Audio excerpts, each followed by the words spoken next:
이제 우리 하나님 말씀 같이 살펴보시겠습니다. 골로새서 3장입니다. 하나님 말씀은 골로새서 3장 16절, 17절입니다. 우리 두 구절이니까요. 오늘도 다 자리에서 일어나셔서 골로새서 3장 16절, 17절입니다. 한 목소리로 두 구절을 같이 읽겠습니다. 그리스도의 말씀이 너희 속에 풍성히 거하여 모든 지혜로 피차 가르치며 권면하고 시와 찬송과 신령한 노래를 부르며 감사하는 마음으로 하나님을 찬양하고 또 무엇을 하든지 말에나 일에나 다 주 예수의 이름으로 하고 그를 힘입어 하나님 아버지께 감사하라. 아멘. 자리에 앉아주시기를 바랍니다. 최근에 우연히 인터넷으로 그 임용태 목사님의 강의를 듣게 됐는데요. 그 강의를 듣는 중에 두 이야기가 참 인상적이었습니다. 그 두 이야기 중에 한 이야기가 뭐냐 하니까 그 강사 목사님의 아버님 이야기인데요. 아버님께서 이제 폐암으로 돌아가셨다는 겁니다. 그 폐암이 이 뇌로 전이가 되면서 큰 고통을 당하셨는데, 뭐 자녀 입장에서 그 사랑하는 부모님이 그렇게 고통당하시는 것을 지켜보는 게 얼마나 괴로웠겠냐고요. 그래서 그것이 늘 그 마음이 아프고 힘들었는데요. 그 강사 목사님의 아버님도 또 목사님이셨나 봅니다. 어느 날 아버님을 뵈러 갔더니 너무나 밝아지신 거예요. 그리고 막 괴로워하고 고통으로 일그러지셨던 것들이 너무 좋아지신 겁니다. 그래서 이제 그 아들 목사님이 너무 놀라가지고 이게 어떻게 됐냐고 뭐 여쭈었지 않겠습니까? 그랬더니 그 아버님께서 아버님 목사님이 이런 말씀을 하시는 겁니다. 내가 말을 바꾸었어. 그게 무슨 말씀인가 보니까요, 이런 말씀을 하십니다. 내가 그동안 너무 힘들어서 이 죽겠다는 말이 입에 배어버렸는데 죽는 그 순간까지 하나님 은혜에 감사하며 살아야 되는데 목사가 이러면 되겠나, 이제 그렇게 생각을 하시고 이제 내가 말을 바꾸기로 했어. 그리고 말을 바꾸었대요. 그러면서 하시는 말씀이 너무 아프고 또 힘드니까요, 이게 이 죽겠다 이 불평이 나올 때마다 이걸 이렇게 바꾸셨대요. 아이고 죽겠다가 나오면 아이고 죽게 있다, 아이고 죽게 있다. 그래서 죽겠다를 죽게 있다로 그렇게 바꾸셨대요. 그런데요, 놀라운 게 그렇게 그거 살짝 바꾸어서 계속 고백을 했더니 마음에 기쁨이 오고 또 몸도 달라지고 얼굴도 달라지시고, 그래서 그 오랜만에 아들 목사님이 딱 보기에 아버지 뭐가 달라지셨어요? 그게 참 인상적이었습니다. 그 강사 목사님이 말씀하시기를 그렇게 이제 아버지께서 투병하시다가 오래 이제 지내지 못하시고 하나님께서 불러가셨는데요, 그날에 그 아버지 말씀이 자기에게 이게 유언처럼 됐다는 거예요. 그리고 그 말씀을 하시는, 그 기뻐하시는 아버지의 모습이 머릿속에서 각인이 돼서 떠나지가 않는다는 겁니다. 그 인간이 가진 언어, 이 말투, 말의 습관, 이게 얼마나 중요한가를 알 수 있게 하는 그런 내용이고요. 또 그런가 하면 이제 또 한 가지 이야기를 더 제가 들었는데, 영국 출신의 선교사입니다. 스탠리 존스 선교사님이라고요. 그 간디하고 교류가 있고 서로에게 영향을 미칠 만큼 굉장히 그 선한 영향력을 많이 행사했던 선교사님이라고 그러네요. 이 스탠리 존스 선교사님이 그렇게 열정적으로 사역하시다가 89세 되던 해에 중풍에 걸리신 겁니다. 이제 연세도 많으시고 이제 선교 활동도 그만두실 때가 됐는데, 그런데 이 스탠리 존스 선교사님 마음에 그 선교에 대한 열망하고 열정하는 마음이 너무 많고 크신 거예요. 그래서 이제 이 선교사님이 중풍에 걸려 누워 계시니까 막 너무너무 그게 답답한 겁니다. 난 아직 선교사에게 할 일이 더 있는데, 아직도 구원해야 될 영혼이 이렇게 많은데 내가 지금 이렇게 누워 있어서 어떡하냐고. 그래서 이제 막 회복되기를 너무나 마음에 소원을 가지셨는데, 이 스탠리 존스 선교사님이 자기를 담당하는 간호사에게 굉장히 독특한 부탁을 하는 겁니다. 그 간호사에게 어떤 부탁을 하는가 보니까요, 간호사님, 간호사님이 제가 누워있는 병실을 들어올 때마다 저한테 이렇게 말씀해 주세요. 스탠리 존스, 일어나 걸으시오. 이렇게 말해달라는 겁니다. 그 젊은 간호사 입장에서 연세가 89세나 되신 그 어른에게 막 명령하듯이 스탠리 존스, 일어나 걸으시오. 뭐 이렇게 하는 게 이게 얼마나 어색하고 힘들겠냐고요. 근데 워낙 환자가 간곡하게 부탁을 하니까 이제 그때부터 이제 스탠리 존스 그 선교사님 누워 계시는 데를 갈 때마다 그 간호사가 계속 선포했다는 겁니다. 스탠리 존스, 일어나 걸으시오. 그때 기적이 일어났다는 겁니다. 그 선교사님이 중풍으로 쓰러지신 지 6개월 만에 다시 일어나 걷게 됐다는 거예요. 저는요, 이게 뭐 무슨 주문처럼 막 그걸 계속 들려줘서 일어났다고 생각하지 않습니다. 하나님께서 보신 거예요. 그 연세에도 불구하고 난 아직 할 일이 있는데, 아직도 구원해야 될 영혼이 너무 많은데 그 절박한 마음을 가지고 계속 그렇게 선포하면서 다짐하기를 원하는 그 선교사님의 애틋한 마음을 그 하나님께서 보시고 귀하게 보셔서 그를 이렇게 세웠다고 저는 믿습니다. 근데 제가 그 강의를 들으면 세상 깨달은 게 뭐냐면은 하나님 앞에서 소원이 있다면 그거 선포하는 거구나. 하나님 들으시도록 계속 선포해야 된다는 거예요. 이렇게 인간이 가진 언어 습관이 이 이거 어떻게 사용하느냐가 그 인생에 굉장히 중요한 영향을 미친다는 그 내용의 강의를 제가 들으면서 옛날에 제 생각이 나는 겁니다. 사실 이거 저도 경험한 거거든요. 처음 이민 갔을 때 뭐 너무너무 초라했던 저 아닙니까? 대학교 2학년을 마치고 이제 이민을 갔기 때문에 이제 대학의 입학도 하고 졸업도 해야 되는데 뭐 영어는 너무 안 되고, 그리고 또 이제 학비를 벌어야 되니까 하루 8시간 내지 9시간씩 풀타임으로 거의 막노동이죠. 영어를 못하니까 몸으로 때우는 것밖에 못할 거 아닙니까? 그렇게 지금 영어 실력이 짧은데 막 24시간 잘 때 말고는 도서관에 앉아가지고 공부해도 이게 지금 따라갈 수가 없는데 계속 일하면서 이제 학교를 다니니까 뭐 미국 대학을 뭐 졸업한다는 건 제 생각에도 이거 뭐 영 어렵지 않나, 그렇게 마음의 좌절도 많았고요. 그리고는 뭐 교회에 가면은 제 또래 친구들 중에는 일찍 이민 와가지고 막 영어 유창하게 하고, 그리고 그냥 막 스포츠카 몰고 다니고 이제 이런 친구들을 보면은 차도 없고 너무 주눅이 드는 거예요. 너무 초라한 겁니다, 제가. 그럼 옷인들 뭐 유명 상표 옷을 입을 수 있었겠습니까? 가장 싼 그 당시로 뭐 이런 그 월마트 같은 곳에 가가지고, 그때는 월마트도 없었습니다. 그런데 가서 제일 이제 싼 거 입으니까요. 그래서 이제 딱 두 종류더라고, 싼 옷이. 계속 입으면 입을수록 늘어나는 옷이 있고요. 반대로 계속 입으면서 빨면 빨수록 또 추는 옷이 있어요. 이게 둘 중에 하나예요. 얼마나 창피하고 부끄럽고 또 열등감도 많고 그랬는데, 여러분, 한국에서 유명한 목사님이 부흥회를 오신 거예요. 그 부흥회 때 말씀 하나를 제가 받았거든요. 그 말씀이 민수기 14장 28절, 그들에게 이르기를 여호와의 말씀에 내 삶을 두고 맹세하노라. 너희 말이 내 귀에 들린 대로 내가 너희에게 행하리니. 이 말씀이 저를 살렸습니다. 저는 지금도 확신합니다. 뭐냐 하니까요, 설교 한 편 잘 들으면 인생이 변할 수 있는 거 내가 겪은 거예요.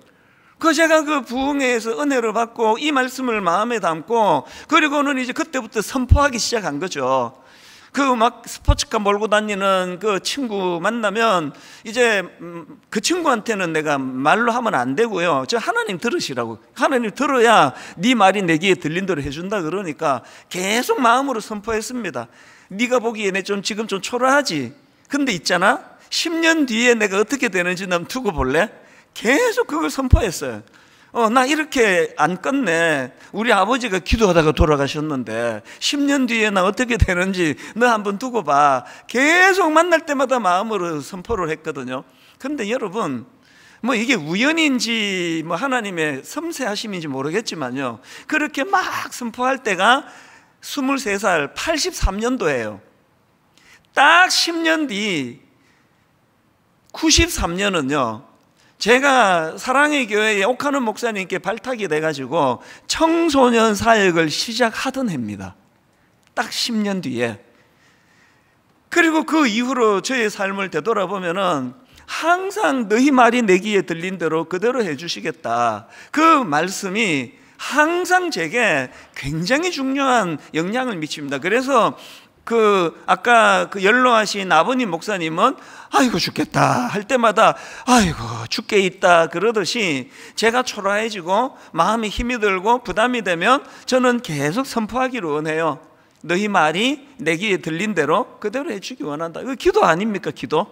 기도 시간에 계속 하나님 앞에 그 스탠리 존스가 참 89세 어른인데도 불구하고 난 이렇게 지금 누워있으면 안 된다고, 그래서 간호사 보고 스탠리 존스 일어나 걸으시오, 나 볼 때마다 이렇게 얘기해 달라고 부탁하는 그 의욕, 삶의 의욕, 이거 배워야 되는 거 아닙니까?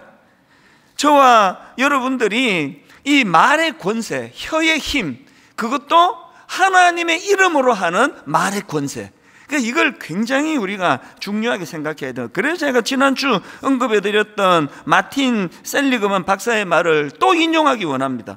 행복해지고 싶다면 낙관주의자가 되어야 되고, 누가 낙관주의자입니까? 어떤 사람이 죽겠다 그럴 때 죽게 있다, 이게 낙관주의자예요. 행복해지고 싶다면 낙관주의자가 되어야 하고, 낙관주의자가 되기 위해서는 언어 습관을 고쳐야 한다. 저희가 지금 6가지 영적 기초 다지기 6가지에 대해서 지금 살펴보고 있는데요, 이 6가지 전체를 규정하는 가장 중요한 두 기둥이 첫 번째인 말씀 묵상, 두 번째인 기도 훈련이에요. 그래서 지금요 첫째, 둘째, 셋째 항목을 가지고 계속 적용해서 지금 2주째 이렇게 하고 있는 겁니다. 넷째로 진도 지금 일부러 안 나가고 있습니다. 왜? 몸에 배여서 익숙해질 때까지 제가 여러분에게 도움을 드리고 싶거든요. 그래서 오늘도 여러분 제가 좋은 책 한 권을 소개해 드리고 싶은데요, 김기현 목사님이 쓰신 책 중에서 이 모든 사람을 위한 성경 묵상법, 이런 책이 있는데요, 사실 그 책을 추천하는 게 굉장히 조심스럽습니다. 그런데 이 책 제가 좀 추천하고 싶어요. 말씀을 묵상하는데 굉장히 실제적인 이런 또 구체적인 그런 내용들을 다루고 있는데요, 이 책에 보면은 그 저자가 경험한 간증이 나옵니다. 한번 내용을 들어보세요. 말씀 묵상이 없었다면 지금의 저는 없었을 것입니다. 말씀 묵상이 있었기에 저는 살았습니다. 저는 30대 절반이자 후반을 죽음에 대한 묵상으로 보냈습니다. 죽이도록 미운 사람이 있었습니다. 남을 미워한다는 것, 그것도 죽이고 싶을 정도로 증오한다는 것이 괴롭고 부끄러워 미칠 지경이었습니다. 그런 나 자신이 미워 매일 죽고만 싶었습니다. 자살의 유혹이 떠나지 않았습니다. 이러다간 죽든지 죽이든지 할 것만 같았습니다. 심각하죠? 또 이런 내용도 있습니다. 저는 분노의 감정에 사로잡히면 2시간이고 3시간이고 가장 악한 상상을 다 했답니다. 그런 저를 살린 것은 성경이었습니다. 말씀 묵상이 없었다면 지금의 저는 없었을 것입니다. 말씀 묵상이 있었기에 저는 살았습니다. 여러분, 우리가 이 말씀 묵상의 능력이 왜 중요하다고요? 이 목사님이 그러시잖아요. 이 목사님 내면에 분노가 많고 이러다가 내가 그 인간을 죽이든지 내가 죽든지 뭐 양당 간에 뭐가 나와야 될 것 같다고 하는 그 분노가 가득했던 이 젊은 청년을 오늘 이렇게 말씀을 깊이 묵상하는 참 훌륭한 목사님으로 변화될 수 있게 된 원동력이 뭐냐? 본인이 얘기할 게 말씀 묵상이었다고. 여러분, 언어 습관을 고치는데 말씀 묵상이 왜 중요한지 아십니까? 우리 지난주 살펴본 말씀 아닙니까? 마태복음 12장 34절, 독사의 자식들아 너희는 악하니 어떻게 선한 말을 할 수 있느냐. 그 다음 보세요. 이는 마음에 가득한 것을 입으로 말함이라. 우리가요 그냥 위선으로 고상하게 이렇게 말하는 거요 한두 번은 되는데 툭툭 튀어나와요. 못 감춥니다. 예수님이 말씀하신 그대로예요. 그 사람 속에 든 게 나온다는 거예요. 말씀 묵상은 왜 해야 된다고요? 선한 걸 넣어야 선한 게 나오니까. 누가 말의 권세를 모르느냐고요. 누가 긍정적으로 좋게 말하면은 그거 좋은 거 항상 세워주고 격려해주면 그게 그 사람이 존경받는 조건이라고 누가 모르느냐고요. 들어있는 게 악한 거기 때문에 항상 악한 게 나온다는 거거든요. 그렇기 때문에 자꾸 부정적으로 말하기 좋아하고 그 남들에 대해서도 그 대화법을 들어보면은 참 어린애 같은 사람이 있어요. 상대방 깎아내리고 자기 올리고, 상대방 깎아내리고 자기 올리고, 자기만 올리기 심심하면 상대방 깎아내리고 자기 아들 올리고, 계속 이런 사람들이 있어요. 그 어린애예요, 어린애. 어떻게 해야 된다고요? 말씀을 묵상하는 거예요.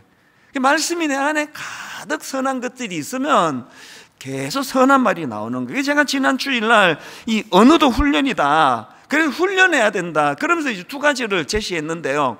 시간이 없어서 하나만 지난주 말씀을 드렸고 남은 하나를 이제 오늘 말씀드리려고 하는데요.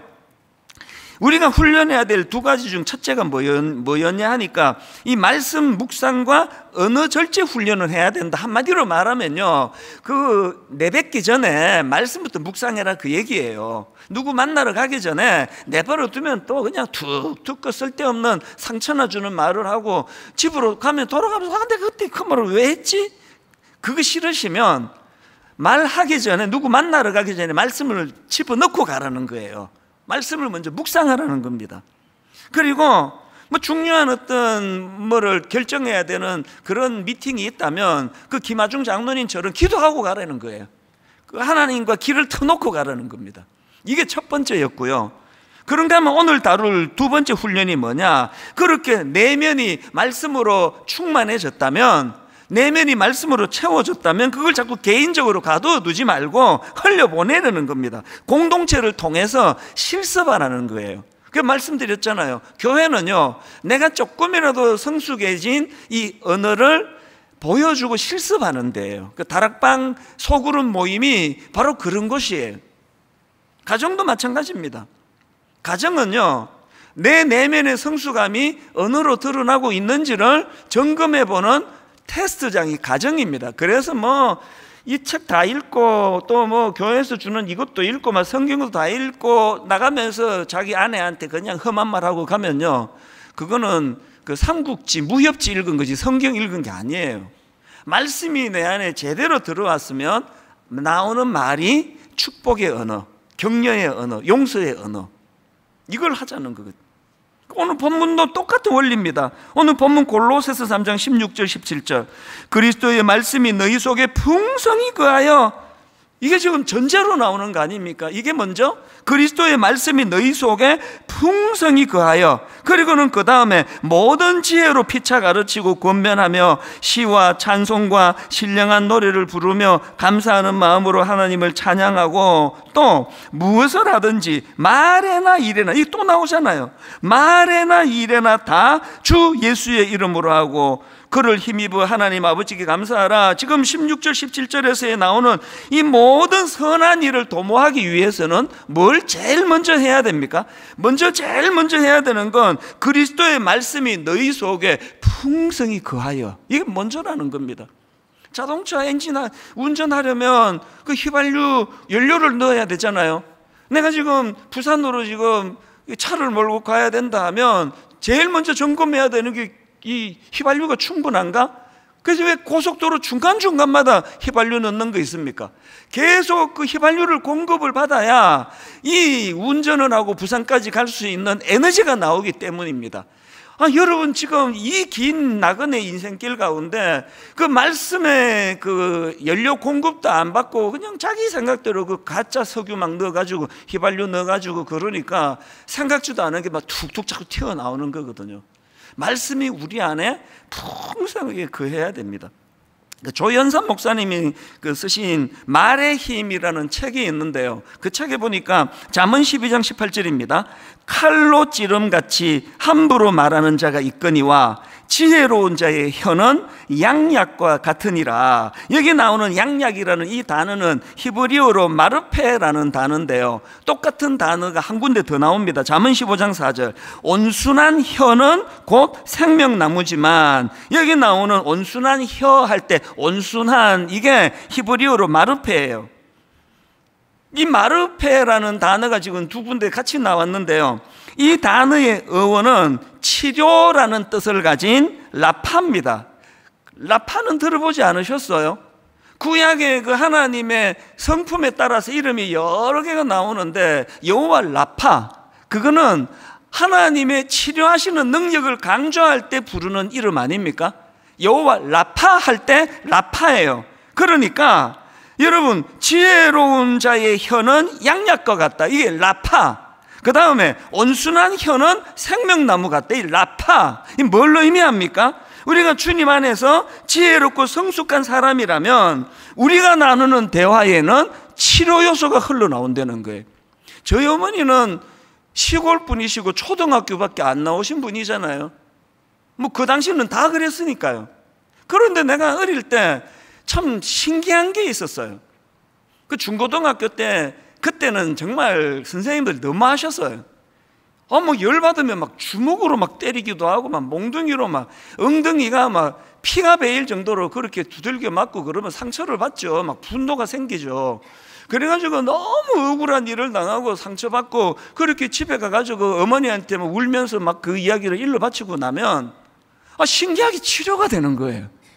몇 말씀 하지도 않으시는데, 그 몇 말씀 툭툭툭 던져주시는데 다 치료가 되는 겁니다. 이게 어떻게 된 거야? 우리 어머니가 뭐 상담 공부를 하셨나? 우리 몰래 뭐 어디 뭐 대학원까지 나오신 거 아니야? 그게 아니고요, 저는 본문에서 그 답을 찾은 겁니다. 어디서 답을 찾았다고요?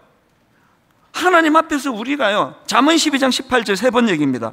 함부로 말하는 사람의 말은 비수 같아도 지혜로운 사람의 말은 아픈 곳을 낫게 하는 이 약효가 흐른다는 거예요. 다시 한번 들어보세요. 함부로 말하는 사람의 말은 비수 같아도 지혜로운 사람의 말은 아픈 곳을 낫게 하는 약이다. 이 두 극단적인 일이 동시에 일어나는 곳이, 그게 교회예요. 교회에서 끊임없이 그 함부로 말하는 사람 때문에 비수를 꽂는 일들이 계속 일어나고요, 그런가 하면은 또 지혜로운 사람들로 인해 가지고 그 안에서 아픈 곳을 낫게 하는 약효가 있습니다. 이 교회고 또 하나가 가정이에요. 가정이 두 가지가 동시에 일어납니다. 가장 비수로 가슴을 찌르는 게 자식이 부모에게 하는 말, 부모가 자식에게 하는 말, 부부가 부부에게 하는 말, 남편이 아내에게 비수를 꽂아. 그런가 하면 또 가장 고마운 일들이 일어납니다. 지혜로운 사람의 말은 아픈 곳을 낫게 하는 약이다. 그래서 저는 사모합니다. 하나님 분당 우리 교회는 전자가 흐르기 원합니다. 큰일 날 소리, 후자가 흐르기를 원합니다. 하나님 분당 우리 교회는 그렇게 함부로 말하는 사람들 때문에 그 비수를 꽂는 이런 일이 일어나지 아니하고, 참 우리 교회 성도님들 말씀으로 무장된 성숙한 성도님이셔서 지혜로운 사람의 말은 아픈 곳을 낫게 하는 약이라는 이것이 늘 우리 교회 안에서 증명되도록 은혜 내려주시기 원합니다. 정말 저는 사모합니다. 분당 우리 교회는 정말 비수로 찔러 피 흘리게 하는 사람이 없었으면 좋겠습니다. 저희 교회에 초창기 분들을 생각을 해보면요, 이후에 오신 분도 다 너무너무 귀하시지만 초창기 분들은 이제 숫자가 많지 않으니까 제가 다 대면하면서 알던 분들이니까요, 참 그 성숙한 분이 많으셨어요. 최근에 제가 아주 오랜만에 그 권사님 한 분을 이제 그 가정을 신방을 해서 그 부부가 만나서 대화를 나누는데, 내가 잊고 있던 많은 생각이 떠오르는 거예요. 이분은 그냥 평범한 주부세요. 그런데요, 틈틈이 이제 책을 읽고 공부를 하고 또 상담 공부도 계속 하시고, 그래서 이제 제가 이제 담임 목사로 있으면 그냥 좀 어려운 일이 있으면 이제 교구 목사님을 찾아가서 이제 기도 부탁하고 하시는데요, 너무나 힘들고 어려울 때는 이제 담임 목사를 가끔씩 찾습니다. 그러면 이제 그분을 뵙고 대화하고 상담을 하다 보면 그 상처가 너무 깊어가지고 이거 한번 기도해 드리고 상담해 드려서 이게 나아질 거리가 아니다 하면 놀랍게도 저는요 여러 번 그 권사님에게 의뢰를 했어요. 목사님에게 안 하고. 왜? 몇 번이나 그런 검증이 있었거든요. 그래서 이 권사님이 이제 그분을 만나서 대화하고 상담해주고 그러면 그 깊은 병으로 고통하던 사람이 낫는 거예요. 치료가 되는 거예요. 이게 너무 감사한 일인 거예요.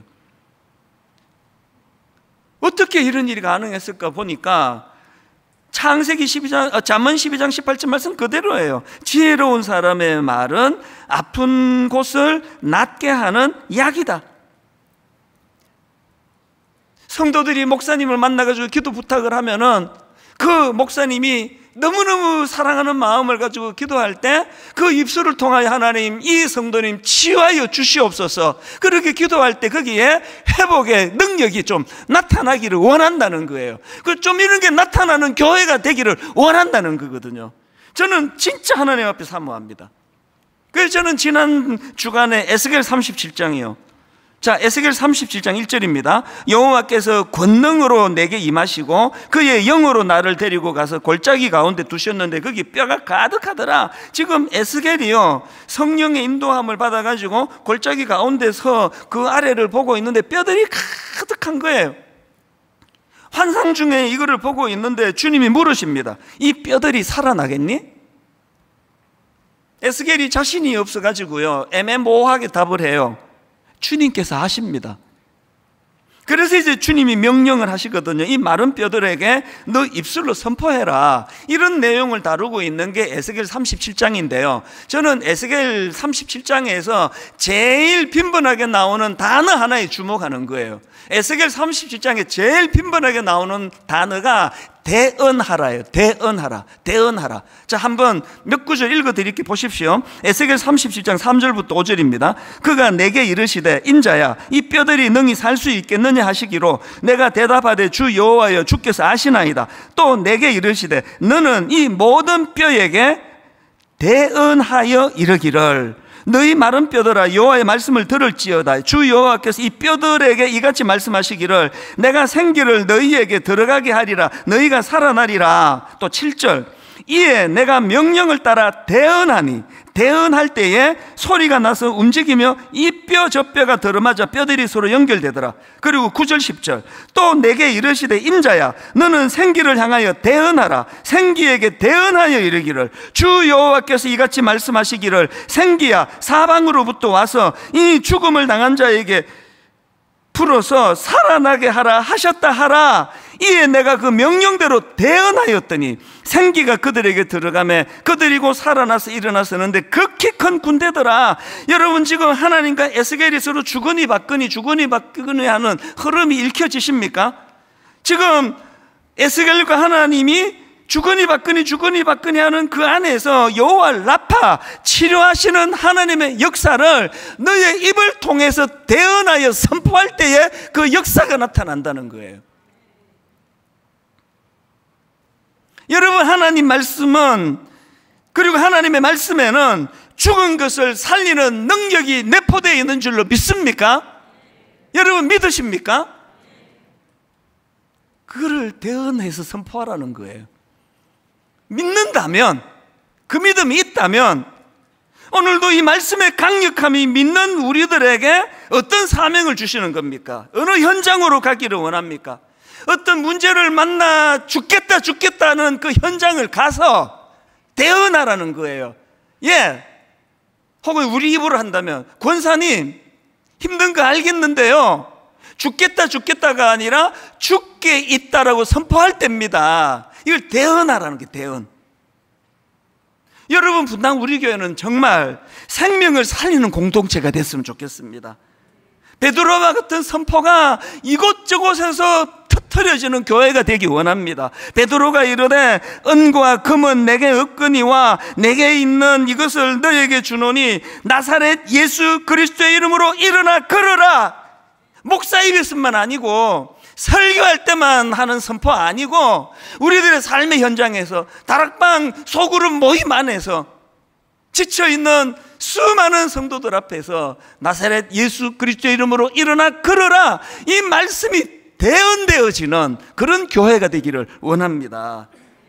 그런가 하면은 에베소서 4장 29절을 보십시오. 무릇 더러운 말은 너희 입 밖에도 내지 말고 오직 덕을 세우는 데 소용되는 대로 선한 말을 하여 듣는 자들에게 은혜를 끼치게 하라. 여기에 나오는 선한 말을 하여 할 때 선한, 이게 히브리어로 노암이라는 단어인데요, 기쁨을 주는, 친절한, 은혜스러운, 이런 뜻이 내포된 단어랍니다. 그래서 공동 번역은 이렇게 번역합니다. 남을 해치는 말은 입 밖에도 내지 마십시오. 오히려 기회 있는 대로 남에게 이로운 말을 하여 도움을 주고 듣는 사람에게 기쁨을 주도록 하십시오. 여러분, 우리 교회가 꿈꾸는 소원이 이거예요. 교회 안에서 치료의 역사가 일어나기 원합니다. 목사의 말 속에서 하나님 향한 기도 속에 환자들이 치유되고 상한 마음이 치유되는 능력이 일어나기를 원합니다. 그와 똑같이 소원합니다. 이렇게 살맛 나지 않는 세상에서 그냥 엿새 동안 우울하게 짝이 없는 세상을 사는 성도님들에게 분당 우리 교회가 기쁨을 주는 교회가 됐으면 좋겠어요. 예배 드리고 가면은 뭔지는 모르겠는데 이 기분 되게 좋네, 왜 이래? 날씨도 흐린데. 기쁨을 주는 교회. 제가 이번에 다락방을 개강하면서 두 가지 목표를 가지기 시작했어요. 우리 다락방 공동체는, 소그룹은 두 가지를 구현한다. 재미와 의미. 의미와 재미. 둘 중에 하나만 있으면 안 돼요. 의미는 있는데 재미가 없다. 그 다음 주도 안 가요. 재미는 있는데 의미가 없다. 타락한 모임이에요.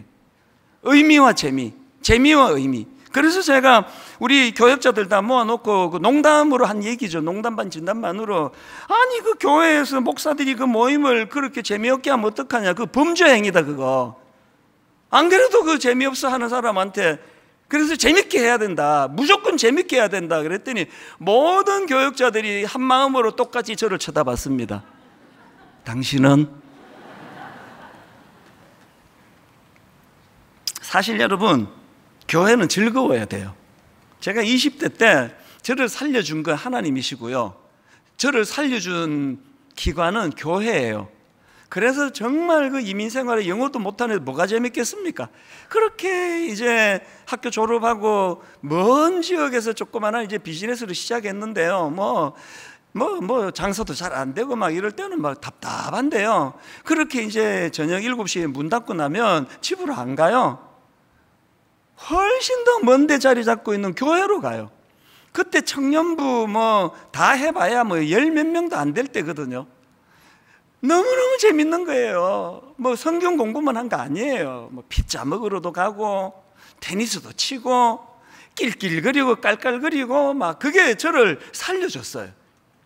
그때 우리 그 이민교회 청년부를 그 회장님으로 섬겼던 부부가 있었는데, 지금도 한 35년이 지났는데 지금도 이름이 잊혀지지 않아요. 이효성 장로님. 지금은 장로님이 되셨는데 그때 집사님이에요. 맨 처음에 제가 이분을 잊지를 못해요.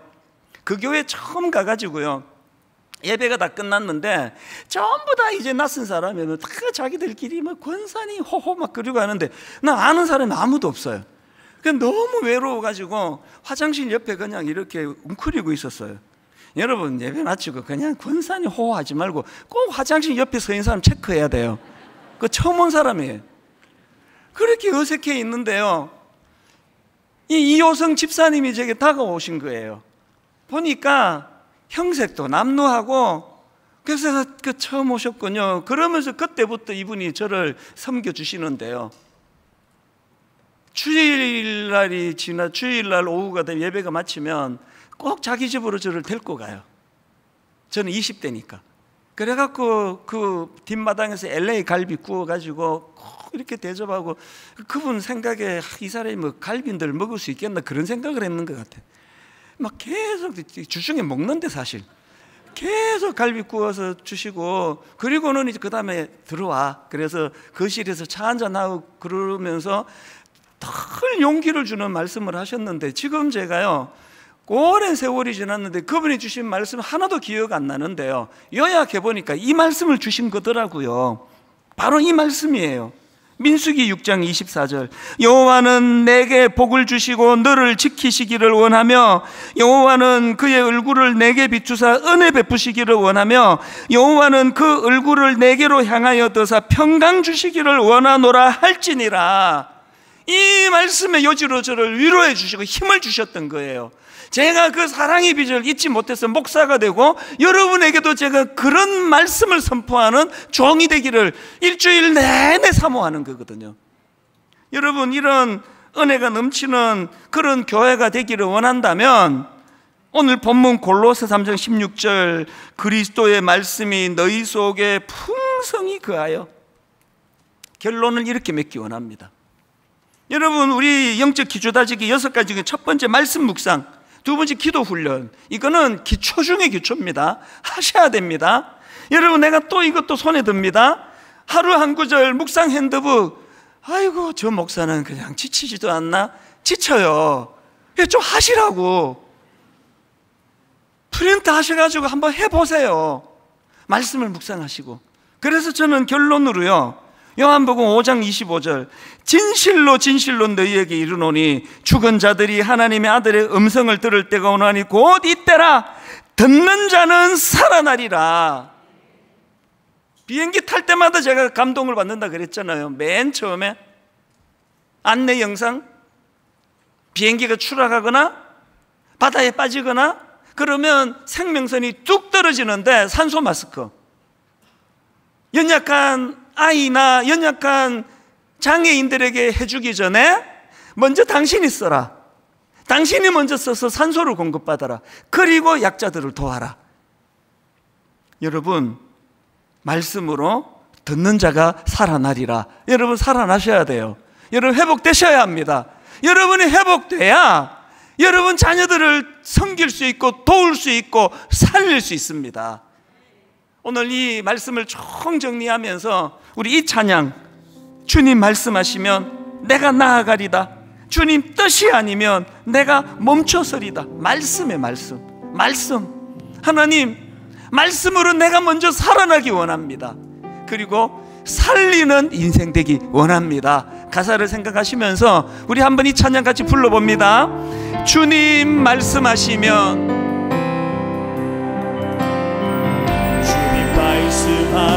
내가 나아가리다.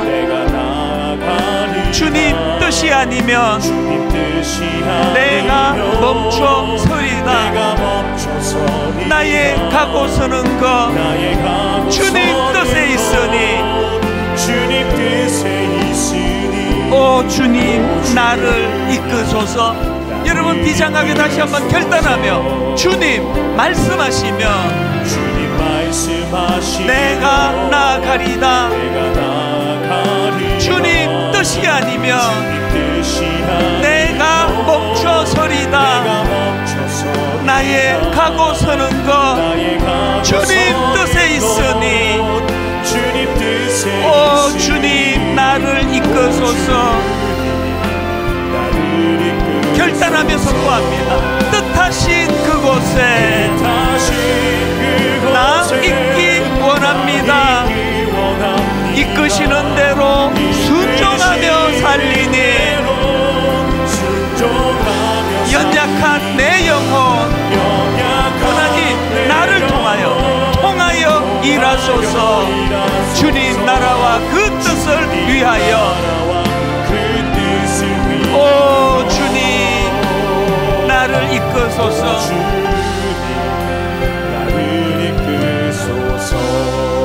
여러분, 우리가 그 스탠리 존스 선교사님처럼 소원해야 돼요.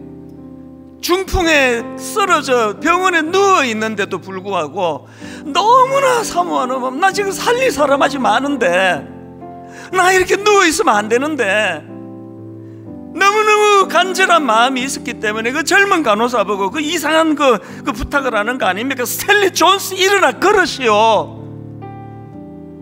올 때마다 이 말로 내게 좀 선포해달라고 부탁하는 그 절실함이 우리에게 필요해요. 여러분, 분당 우리 교회 살리는 교회 되기를 원합니다. 멀쩡한 사람 말로 찔러 피 흘리게 만드는 교회 되면 안 됩니다.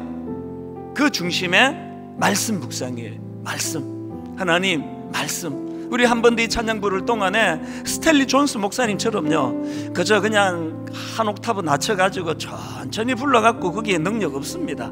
사모하면서 절실하게 막 한마디 한마디에 정말 마음에 은혜를 담아가지고 한 번 더 소원을 갖고 선포하기 원합니다.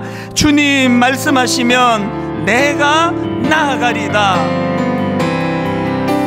주님 말씀하시면 내가 나아가리다. 주님 뜻이 아니면 내가 멈춰서리다. 나의 가고 서는 것 주님 뜻에 있으니 오 주님 나를 이끄소서. 간절히 열망합니다. 주님 말씀하시면 내가 나아가리다. 말씀 주님 뜻이 아니면 내가 멈춰서리다. 나의 가고 서는 것 주님 뜻에 있으니 오 주님 나를 이끄소서. 여러분 힘있게 선포하십시오. 뜻하신 그곳에 나 있기 원합니다. 이끄시는 대로 순종하며 살리니 연약한 내 영혼 나를 통하여 일하소서. 주님 나라와 그 뜻을 위하여 우리 다 자리에서 일어나셔서 뜻하신 그곳에 나 있기 원합니다. 이끄시는 대로 순종하며 살리니 연약한 내 영혼 나를 통하여 일하소서. 주님 나라와 그 뜻을 위하여 오 주님 나를 이끄소서.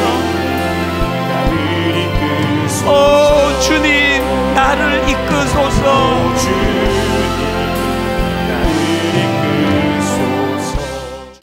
우리 주 예수 그리스도의 은혜와 하나님 아버지의 다함없는 사랑과 성령님의 감동, 감화, 위로교통 충만하심의 역사가 오늘 주신 말씀 마음에 담고 힘얻어 달려가기로 다짐하며 예배하는 모든 주의 자녀들 머리 위에 지금부터 영원토록 함께 하시기를 간절히 축원하옵나이다. 아멘.